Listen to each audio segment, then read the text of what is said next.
A mother and her daughter are dead after an early morning fire in Herrin. It happened at a home on 18th Street. The victims have been identified as 77-year-old Mary D. Litton and her 54-year-old daughter, Mary Jane Litton. Taylor Clark's been talking to fire officials and neighbors throughout the day. He's live from the scene tonight with the story. Well, Jeff, this is the back of the house where most of the damage from the fire came from. Now, all day people have been driving around to try and see it, but honestly, you can't really even see it from the street because the front of the house looks fine. But I've been talking to some of the neighbors who actually knew Mary D. and Mary Jane Litton for years, and one thing's for sure after that, and that's that this community is shaken.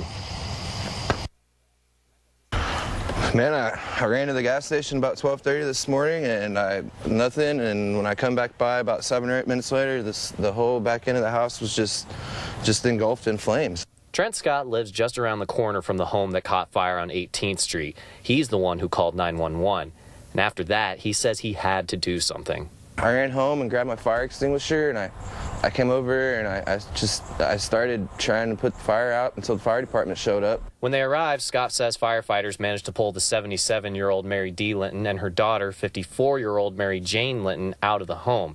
Then he was asked to do more.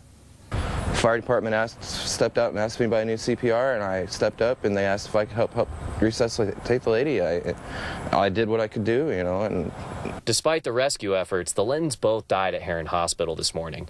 And Herrin Fire Captain Roger Miller knows the feeling Scott has all too well. You hope that you can do your best, and your best is always going to produce life safety, but unfortunately today wasn't the case. They've been my next door neighbors for 7 years. I live right next door.